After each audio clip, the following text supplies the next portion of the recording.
Investigation आए हमारे NDPS में से, तो इसमें से हमने 4 डिस्पोज ऑफ किए हैं कोर्ट ऑफ लॉ में से। तो अभी अंडर इन्वेस्टिगेशन 13 है सर। इसमें हमारी जो ज़्यादातर हीरोइन इन्वॉल्व होती है सर, तो उसके अलावा हमारे कुछ कैप्सूल्स भी हैं। अच्छा, दूसरा मैंने हमने देखा है इधर के बहुत सारे लोगों को 107 में आप बुक करते हैं, ठीक। हमें एक शुरुआत हो गई है, एक बात शुरू हो गई है जो हमें बहुत पहले करनी चाहिए थी।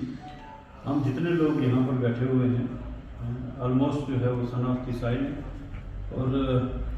हम सुनते हैं अपने गिरदोलवा में, देखते भी हैं, पता भी होता है। अब तो थोड़ा सा रोकथाम ये हुई है कि कुछ जैसे एसडीएम साहब ने बताया कि एक इतनी मिकदार रख ली है उन्होंने टेक्निकली कि जिसमें अगर कोई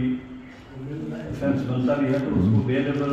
वो समझते हैं उस तरह से वो बाहर निकल कर चले जाए। तो दूसरी तरफ से ये है कि सबसे पहले जो है वो काबू डालना चाहिए ड्रग पेडलर को, और ड्रग पेडलर शुद्ध कोर्ट में आइडेंटिफाई करने की जरूरत नहीं है, दे आर ऑलरेडी आइडेंटिफाइड। वो कई बार जो है थाना में आ चुके हैं, कई बार वो जेल जा चुके हैं, फिर वापस आकर के वही प्रैक्टिस जो है रिपीट हो रही है।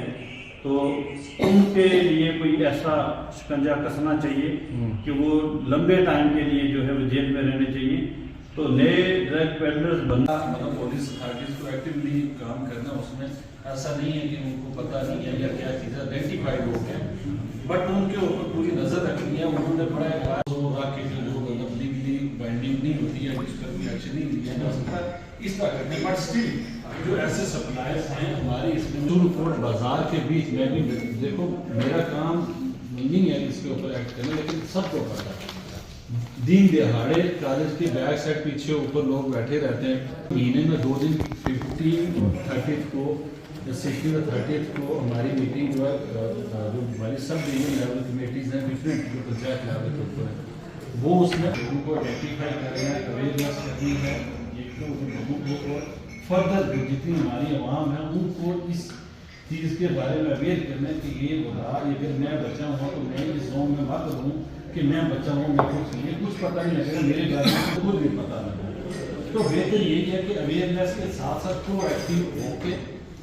हमें इसमें कुछ लोग जो आइडेंटिफाइड होते हैं उनके साथ हमदर्दी के तौर के ऊपर हम तो ज़्यादा में टाइम नहीं हुए, थोड़ा सा मैंने इंट्रोडक्शन दी कि हमारी इस मीटिंग का मकसद क्या है, हम क्यों बैठे हैं और हमें करना क्या है। तो बाकी मैं तहसीलदार साहब से रिक्वेस्ट करूँगा कि उनके साथ भी इसमें बात करके हमारे चेयरमैन साहब ने मतलब हम उनको श्योरिटी बॉन्ड ले रहे हैं बट उन पर कोई असर नहीं हो रहा, मेरा ये कहने का मतलब है। ठीक है, ये ड्रग एडिक्टिव होते हैं जी जी, जो फॉरवर्ड लीक में होते हैं, जैसे मैंने पकड़ी तो वो बंदा उसको फ़ोन आता है, वो क्या वो से फ़ोन करता है कि मुझे भी डिलीवर करके जाओ। अच्छा, जो फॉरवर्ड लीक में होते हैं जिन्हें हम 107 मतलब हमारा मगर जो आपके साथ है उनके ऊपर हम नज़र रख सकते हैं। ठीक है, बैकवर्ड लीक हमारा जाता है 29 एनडीपीएस में से। ठीक है, उसको तो हम पर्चे में बुक लगा के बीच में कुछ ऐसे एरियाज हैं उनके बीच में ये मतलब ऐसे लोग मिलते हैं या उनके वो रिमेज मिले, सीरीज हमें मिलेंगी या इस तरह के, तो इसके ऊपर एक्टिवली काम करें। बाकी जब तक आप साथ नहीं होंगे, सिविल सोसाइटी हमारे साथ नहीं रहेगी, हम इसमें कोई पेशरफ नहीं ला सकते। तो बाकी ये मेरी तरफ से थी, इसमें थोड़ा सा पता लगे, पहली मीटिंग है हमारी सब डिवीजन में इस कुछ करके उनको जो हमारा कुछ डिस्ट्रिक्ट लेवल के ऊपर रिहेबिलिटेशन सेंटर है वहाँ पर अभी डे केयर फैसिलिटी है, जल्दी 15 दिनों के अंदर उसमें वो मतलब रहने का भी होगा, उसमें 10-15 दिन की अगर ज़रूरत है किसी को तो वहाँ पर रख करके पूरे कंट्रोल के एनवायरनमेंट में उसके साथ जो डिफरेंट जो ट्रीटमेंट है वो करके तो फिर हम इसमें कोई पेशरफ कर सकते हैं। तो इस चीज़ में आप बुक करते हैं, ठीक है, वो चलता है। आप नेक्स्ट मंथ में ये पूरी एक्सरसाइज करेंगे कि जो रिपीटेड अफेंडर्स हैं, मतलब 107 में भी ड्रग एडिक्ट्स को आप बुक करते हैं, ठीक है, लेकिन आपने एक बार किया,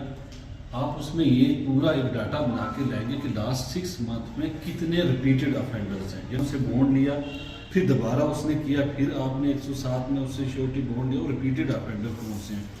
हम कम से कम इस बात में हों, मैं कम से कम ये बोलना और सुनने में अक्सर वो इम्पैक्ट क्रिएट नहीं होती तो दिखाने में होती।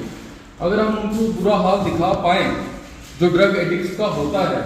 जो उनके माँ बाप का होता है, तो वो ज़्यादा इंटरेस्टफुल रहेगा rather than organising a lecture, जहाँ तक मुझे लगता है। दूसरी चीज़ कि एक कोऑर्डिनेशन चाहिए from all the walks of life, वो चाहे सिविल सोसाइटी हो, डिपार्टमेंट्स हो, ताकि फॉर एग्जांपल अगर हमने सुरनकोट तहसील की बात की तो हमारे पास, जैसे आपने कहा नियामत लेवल पे हम इसको करना चाहते हैं, उसमें बेस्ट तरीका ये है कि आप 3-4 ऐसे रिसोर्स पर्सन ढूंढिए जिनकी एक्सपर्टीज हो उसमें। फॉर एग्जांपल मैं अपनी मिसाल दूंगा, मैं फार्माकोलॉजी में डिप्लोमा होल्डर हूँ, मैं लॉ ग्रेजुएट हूँ, मैं दोनों एस्पेक्ट समझ सकता हूँ। इसी तरीके से 4 बंदे अगर आप और आइडेंटिफाई करें, उनकी ड्यूटी लगा दें,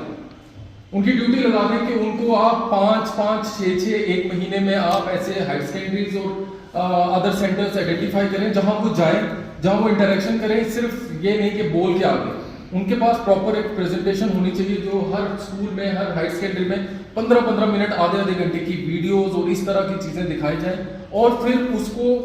एक vision lead committee, coordination committee जो है वो हमारे सबके सब डिपार्टमेंट के बीच में एक कोऑर्डिनेट अप्रोच होनी चाहिए, ताकि एक के पास इंफॉर्मेशन आए तो वो इंफॉर्मेशन कम से कम जितने भी स्टेक होल्डर हैं उनके पास वो शेयर होनी चाहिए, ताकि उसकी मूवमेंट को ट्रेस किया जाए और हम इस मेहनत से अपनी सोसाइटी को पाक साफ रख पाएँ। मेरी हम लोग सभी